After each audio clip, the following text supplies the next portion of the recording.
Not so for Eli Tomac. He would go on and take his first career victory. Daytona has ended championship runs in a single lap. It swallowed title hopes in a sand rut and turned favorites into survivors. This isn't a normal Supercross. It isn't an outdoor national. It's something else. A hybrid built inside the most famous speedway in America.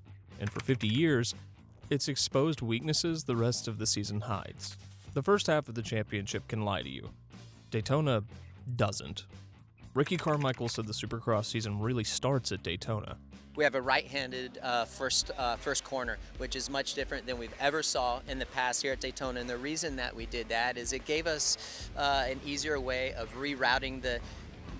How do you see the championship this year? Well, it's unfortunate that we've had so many injuries from our top athletes. However, the championship is still exciting and very competitive. Jeremy McGrath said it exposed him. Eli Tomac mastered it. Jeremy McGrath, Whole Shot King Daytona edition. Yeah, it's a hell of an event. Daytona's going to kick it off for the Whole Shot King, and I believe there's one also at Nashville. I'm hoping to make that one. But yeah, it's something really cool to get us old dudes or us retired guys out in front of the fans, racing for bragging rights. By lap 3, the track is already different. By halfway, it's unrecognizable. One mistake and the night flips. Because Daytona doesn't test who's fastest. It shows who belongs. Before we had the pyrotechnics and the TV deals, we had the Florida Winter AM Series. Back in the early 70s, the term Supercross didn't even exist yet. The sport hadn't organized itself into the stadium-filling phenomenon we know today. But Daytona was already there, hosting motocross racers right on the infield grass. The roots of this entire legacy go back to that Winter AM Series, which was basically a run of off-season races held in Florida during the winter months. It was a critical part of the ecosystem back then. You had American privateers trying to prove they belonged, and you had European factory stars coming over to use it as a winter training camp. In 1971, they staged it during the Daytona 200 weekend, when the entire motorcycle world was already in town for Bike Week. The road racers owned the high banks. The motocross riders tore up the infield. And suddenly, the Speedway wasn't just hosting a road race, it was hosting the entire culture. The winners in 1971 tell you everything about the era. Gunnar Lindstrom took the 250. Brian Kenny won the Open class, both on Husqvarnas, the brand that defined European dominance. Lindstrom was the Swedish technician. Kenny represented the American rise. By 1972, the shift was obvious. Jimmy the Jammer Weinert won the 250 and brought a new energy. Where the Europeans were stoic, Weinert was loud and unapologetically American. Mark Blackwell added another statement win in the Open class. The balance of power was moving. Then came 1973, the year it became a championship opener. Points were on the line. The Gary Bailey-designed track was flat, sandy, and brutal. Bob Grossi won the 250, but the story was Pierre Karsmakers in the 500. About getting a good start, but if you don't get a good start, you're screwed. Some of the slow turds are in the back, so they're easy to pass. Maybe you can get them, get a few at a time, and they're screwing up. So you just got to watch what you're doing and go outside, inside. Karsmakers didn't just win; he raised the standard. The Dutch champion trained with structure and rode with technical efficiency. While many American riders still treated racing like a lifestyle, he treated it like a job. In Daytona Sand, that difference showed. His win forced everyone else to catch up. Now, we get to the official start. The modern lineage of Supercross traces its bloodline directly to 1974. People talk about the 1972 Super Bowl of Motocross at the LA Coliseum, but the 1974 Daytona event was the first round of the Yamaha Super Series of Motocross. That is the championship that eventually morphed into the AMA Supercross series we watch today. That makes Daytona the longest running venue in the sport, with an unbroken streak of over 50 years. In March 1974, the sport changed. The track layout they used was a monster. It was essentially a massive motocross track squeezed into the infield, and it was so big that it actually crossed the paved pit road. Riders had to transition from dirt to asphalt and then back to dirt. It was a nightmare for tire durability and required a totally different skill set. Pierre Karsmakers, riding for Yamaha, won the 250 class, the first Premier Class Supercross victory at Daytona. But the 500 class belonged to Roger DeCoster. The 5-time world champion showed up and reminded everyone why Europe still set the standard. You have to be really honest with yourself. You cannot just expect that you're going to succeed without putting in the work. DeCoster's win carried weight. He wasn't just a visitor, he was the benchmark. And in that 1974 race, both he and cars makers proved something important. This new Supercross championship wasn't going to be a sideshow. The best riders in the world were willing to line up for it. In the mid-70s, the Americans really started to take over. In 1975, Jimmy Ellis won a Can-Am. That is a cool piece of history because Can-Am was a Canadian brand owned by Bombardier, and they had this revolutionary bike with a rotary valve engine that made huge horsepower. Ellis was a stadium specialist, and he used that power to float over the deep sand. To this day, that's the only Premier Class win for Can-Am at Daytona. Then, in 1976, Tony DiStefano delivered a win for Suzuki. Tony D was the working class hero. He didn't have the flashy style of the Europeans, but the guy had grit. His win cemented Suzuki as a real player in the series. The late 70s were defined by one man, Bob Hurricane Hanna. Fierce, unfiltered. I've been doing it for 5 years, but I'm not going to do that anymore either. That's another thing I'm not going to do. I lead a boring life at home, and I try to sell a few airplanes to a few guys, make a little bit of cash, spend it on the side, and stay at home a lot.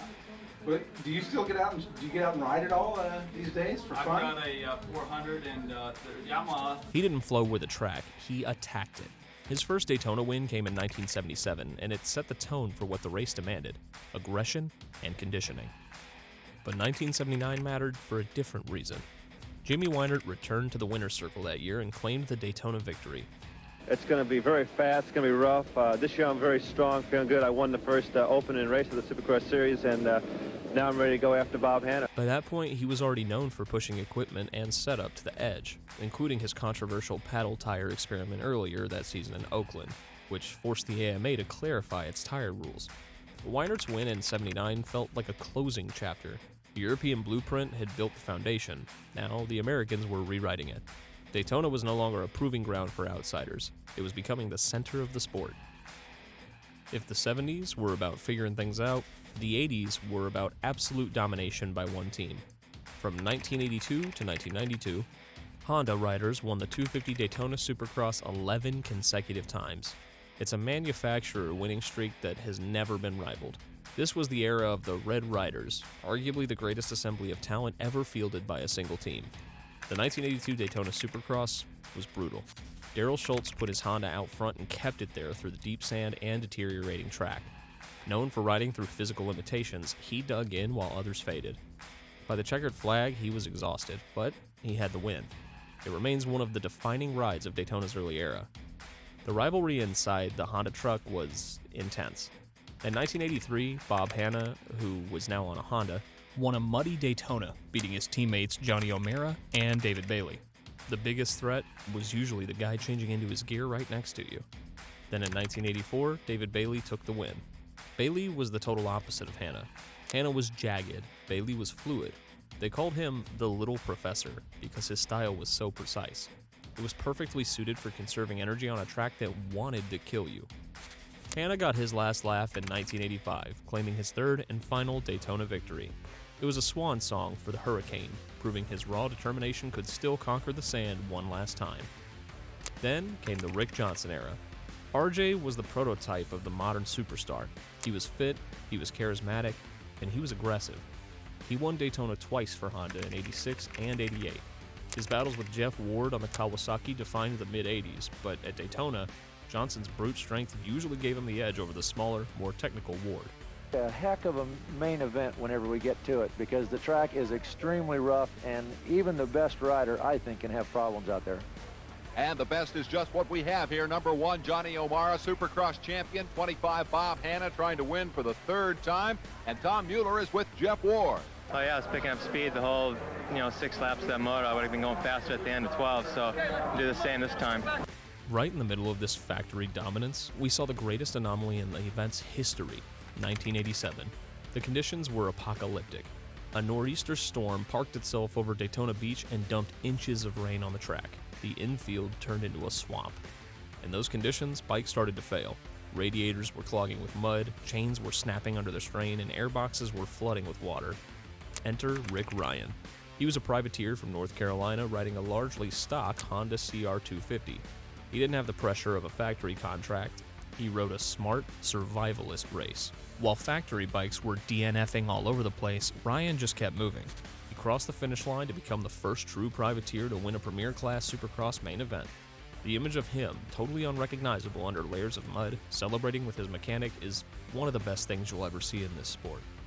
The Honda streak finished up with Jeff Stanton. Stanton was a farm boy from Michigan. He didn't have the natural flair of guys like Hanna or Johnson, but he had a work ethic that bordered on masochism. He trained harder than anyone. He'd run miles in the snow and ride until his hands bled. Stanton won Daytona 4 years in a row: 1989, 1990, 1991, and 1992. His style was described as bulldogging. He'd stand up through the corners and just manhandle the bike through the deep sand. His main rival was his own teammate, Jean-Michel Bayle. Yeah, thank you. I crashed in the start, and after I crashed too much. But I finished third, so it's not so bad. I don't know, I have a big crash in the start. I cannot, everybody crashing in front of me, so I cannot miss this crash. And after I crashed a couple of times, it's a very hard track, and it was very hard to ride. Bayle was this French prodigy with effortless technique, but he openly hated how rough Daytona was. Stanton took personal pride in beating Bayle there. He viewed it as a victory of American grit over European finesse. His 1992 win was crucial because he was in a championship fight with Damon Bradshaw. Bradshaw had more raw speed, but Stanton's dominance at the toughest race of the year broke his rival's mentality. But dynasties don't last forever, and in 1993, the streak finally cracked. Mike Kiedrowski won on a Kawasaki. He was a disciple of the Jeff Stanton School of Fitness, and he reeled off 3 consecutive wins in 93, 94, and 95. He proved that the Kawasaki chassis, which people used to say was too rigid, actually worked well in the deep ruts. Then you have Jeremy McGrath. He's universally recognized as the greatest Supercross rider of all time. 72 career wins, 7 championships.